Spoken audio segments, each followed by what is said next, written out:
Good day. So I'm Charles Banigan, and I am joined by my co-members, Shaina Bendoy and Inigo Santos, and we'll be discussing our resource number two, the Ring of Gyges.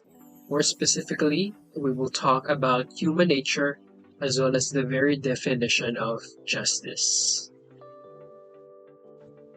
Okay, to start things off, I want you to ponder on this question.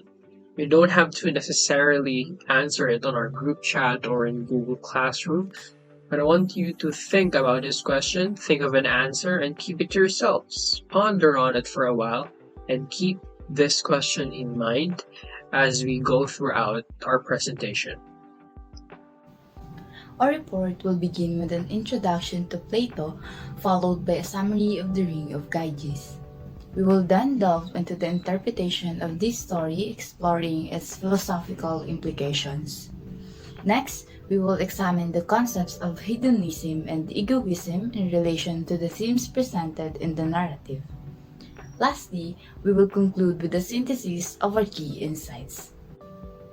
I think most of us already know who Plato is, as we have discussed him and his work during our Philo 1. But now, let me introduce him briefly.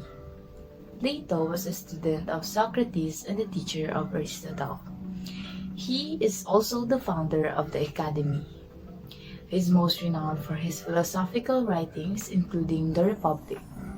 In Plato's The Republic, he delved into various ideas covering aesthetics, metaphysics, and epistemology, but predominantly focused on ethics and political theories. The myth of the Ring of Gyges is an example of a text where Plato explores ethical concepts, making it a significant contribution to political philosophy. Now, let's delve into the Ring of Gyges, which is used to illustrate a philosophical perspective on justice. To understand this story, it is essential to identify the speaker, who is Glaucon. Glaucon, Plato's older brother, engages in a conversation with Adeimantus about morality, the concept of the good, and defining what is truly good. In the narrative, Glaucon suggests that some things are inherently good, while others are considered good because of their consequences. He questions whether the true good is something intrinsic or if it leads to other outcomes such as pleasure, happiness, or success. Basically, he aims to determine whether justice is superior to injustice.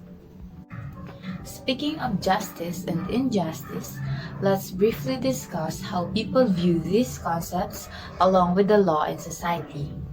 Justice, in its essence, is the upholding of rights and laws within a society, while injustice is the violation of those rights and laws. Additionally, individuals establish laws to prevent harm to one another. In the context of a court hearing, justice is pursued through the application of established laws to maintain order and protect individuals' rights. For instance, if one is accused of theft, a fair and impartial hearing ensues where both the prosecution and defense present their cases based on relevant laws and evidence. If one is found guilty, it demonstrates justice being served in accordance with the established laws, ensuring the protection of his rights and a fair decision. However, if procedural errors, biased judgments, or violations of the accused's rights occur, it would be considered an injustice as the legal system fails to uphold its intended principles. This is how we typically view justice and injustice in our society. The question is there any significant difference in the view compared to how Glaucon described it in the story? Let's now delve into how Glaucon presents the concept of justice through the story of the Ring of Gyges. But first, let me provide a summary of the story, and afterward, Charles will continue the discussion to further analyze its implications. To cut the story short, Gyges worked as a shepherd for the king of Lydia. One day, while he was taking care of his flock, a big storm occurred. Close to where he was with the sheep, there was a crack in the ground. Gyges went into the crack and found a dead person wearing a golden ring. He took the ring and he discovered that by twisting it on his finger, he could make himself vanish. This newfound ability allowed him to act without anyone's knowledge. So, Gyges exploited his power, seduced the queen, and successfully conspired with her to assassinate the king and seize control of the kingdom. So now that we have summarized the Ring of Gyges, it is time to unpack its implications. So what exactly does the story say about human nature? Well, Glaucon's story illustrates human nature as something that is inherently self-interested. He says that if given the chance and the opportunity to be absolved of consequences, humans will pursue their self-interests to the best of their ability, without concern for the well-being of other people. In short, Glaucon believes that anyone granted with such power, the power given by the rings to Gyges, anyone granted that power, that freedom of consequence, would act similarly to what Gyges did. Hearing Glaucon's reasoning, told by on how human nature is particularly self-interested and how people will do things that they think they will benefit from the most, reminded me of a different piece of media, more specifically a Broadway musical called Hadestown. So, of course, in no way, shape, or form is this this musical, related to the Ring of Gyges. But when I was reading the story and I was, analyzing its implications, I was instantly reminded of a specific scene from this musical, and I thought it was worth sharing with you all because it's interesting. So if you don't know Hadestown, it's a unique take on the Greek mythology of Orpheus and Eurydice. And there's this specific scene that I'm going to reference called Gone, I'm Gone, wherein Eurydice, after a series of a lot of unfortunate events, she decides to give in and follow Hades into the underworld. So as she followed Hades into the underworld, a set of lines was sung directed towards the audience, which is this excerpt in the PowerPoint. Go ahead and lay the blame. Talk of virtue, talk of sin. Wouldn't you have done the same? In her shoes, in her skin. You can have your principles when you've got a belly full. Hunger has a way with you. There's no telling what you're gonna do when the chips are down.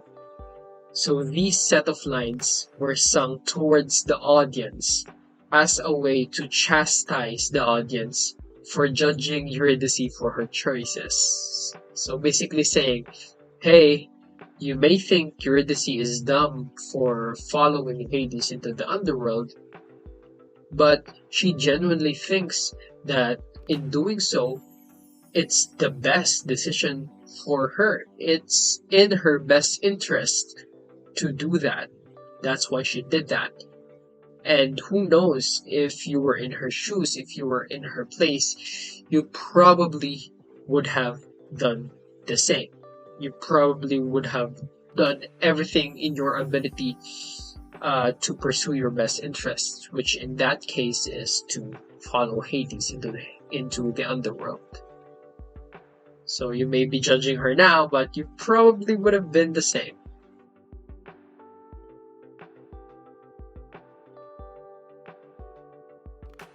While of course it's unfair to compare the situation of Eurydice, a girl who succumbed to the underworld because of hunger and poverty, to Gyges, a man who simply got greedy. But in essence, both of the situations illustrate Glaucon's belief that humans will inherently follow their instincts in decisions that they believe that they will benefit from. Glaucon even adds to his reasoning by saying that if we were to give rings to both a just and an unjust man, they would end up doing the same thing. injustice. We all want what is best for us, and injustice is far more profitable for one's own self interests, in the sense that one does not need to think of other people, and there is no need for any compromise. It is a pretty extreme perspective when it comes to justice, but when he puts it that way, it does make sense. Okay, now you might ask, if humans are inherently self-interested, then how are we able to live as a society? Now, surely our self-interests would conflict, so how are we able to live? Well, you see, humans are aware of our nature, and we have imposed some sort of unwritten social contract.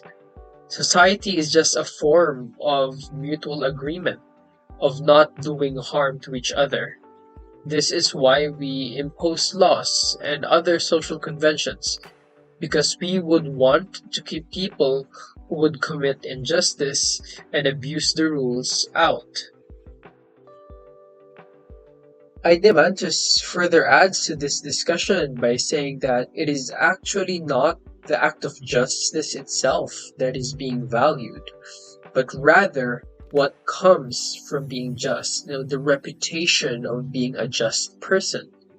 Because at the end of the day, people act just out of fear, not because they want to act just, but rather they fear the consequences if they were unjust. They fear of being caught and punished for being unjust, which further underscores how justice is merely a form of self-interested injustice. In discussing the Ring of Gyges, one may explore hedonism and egoism to further elaborate the story's main idea that humanity is selfish. Exploration of the two, in regard to discussing the Ring of Gyges, may provide broader context with different perspectives, which can help obtain a deeper understanding of the story and its central ideas. According to the Stanford Encyclopedia of Philosophy, hedonism is derived from the ancient Greek word for pleasure. The Macomb School of Business defines hedonism as the belief that pleasure is important in determining the morality of a course of action, and that it is a type of consequentialism. According to the Stanford Encyclopedia of Philosophy, hedonism is derived from the ancient Greek word for pleasure. The Macomb School of Business defines hedonism as the belief that pleasure is important in determining the morality of a course of action, and that it is a type of consequentialism. Consequentialism, according to the Macomb School of Business, is an ethical theory that judges if something is right or wrong based on its consequences or outcome. There are different types of hedonism: normative hedonism, egotistical hedonism, psychological hedonism, and ethical hedonism. The Macomb School of Business has defined all four of these types. Normative hedonism is the idea that pleasure should be one's main motivation. However, while egotistical hedonism also sees pleasure as a reason for one to act, it states that people only consider it in making decisions, or is only suggested. With psychological hedonism, it is said that pleasure or pain are what only motivates a person to act. Ethical hedonism also focuses on pleasure or pain as motivation, but only gives value or worth to the former. According to the Stanford Encyclopedia of Philosophy, egoism can be a descriptive or normative position. On the other hand, the Internet Encyclopedia of Philosophy defines egoism as the theory that the self is the motivation and goal for one to act. Now, let's define the two variants of egoism. The Internet Encyclopedia of Philosophy states that the descriptive variant of egoism views egoism as a factual description of human affairs, which is people being motivated by their self-interests and desires. Meanwhile, the normative variant of egoism proposes that people should be motivated regardless of what motivates how they behave. The normative variant of egoism actually has two forms: ethical egoism and rational egoism. Ethical egoism is a normative theory stating that promotion of one's own good is in accordance with morality. In the strong version of ethical egoism, it is always moral to do good, and is never moral to not do good. In contrast, ethical egoism's weak version states that even if it is always moral to promote or do good, it is not necessarily never moral to not do so. Conversely, rational egoism claims that promotion of one's interests is always in accordance with reason. This is Ayn Rand, a known passionate advocate of a philosophy called objectivism. She was born in Russia in the year 1905 and immigrated to the US after finishing university. One of her notable books is her book entitled The Virtue of Selfishness. Before discussing her book, we must first have some basic knowledge about traditional ethics. The Internet Encyclopedia of Philosophy states that traditional ethics praises selfless acts and views acts motivated by self-interest as immoral. Traditional ethics views an individual motivated by self-interest as someone who will not consider the interest of others, but rather harm these interests in pursuit of their own. Why we need to discuss traditional ethics is because it relates to Ayn Rand and the virtue of selfishness. In her book, Rand argued that selfishness is actually a proper virtue to pursue. Ayn Rand defended the strong version of rational egoism, the belief that it is rational to pursue personal interests and irrational not to do so. Contrary to the strong version, the weak version of rational egoism states that, though it may be rational to pursue self-interest, there may be instances where not pursuing them is not irrational. To sum it up, justice is considered good because of its consequences. However, as the story suggests, people are only afraid of committing injustices when someone is watching or because of the risk it may cause to their lives. Therefore, when individuals praise justice, they are not praising justice itself, rather, they are praising the positive consequences and honor that accompany it. Additionally, the story suggests that if given the opportunity and freedom from consequences, in this sense, if you were given a magical ring that gives you the power of invisibility, the power to absolve yourself from the consequences, humans will most likely disregard anyone else and just pursue their own self-interests, which further highlights how humans are self-interested. This is because humans do not act just for its sake, but in fear of, as Shaina said, the consequences. If one were to examine the Ring of Gyges, they would gain insight on the central ideas of egoism, as the story discusses humanity's selfish tendencies. Discussion of egoism may lead to exploring related concepts and ideas such as hedonism, which provides additional information and context that help in fully understanding the story. And that concludes our presentation on the Ring of Gyges. We hope that you are able to learn something or at least get exposed to a different perspective on human nature and justice. Now, we know that not necessarily all of us will agree with every single thing that we have said earlier in the discussion, but it's not about that. It's not about what's right or what's wrong, but rather it's about how there's many varying different perspectives on this topic, on human nature and justice, and this is merely one of them.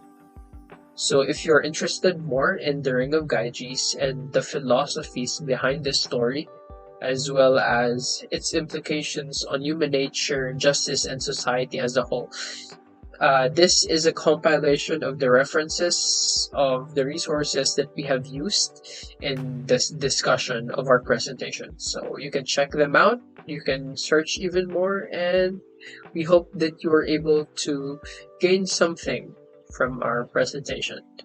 Again, I'm Charles Banigan, and I'm joined by my co-members Shaina Bendoy and Yñigo Santos. And thank you for listening and watching to our recorded video presentation.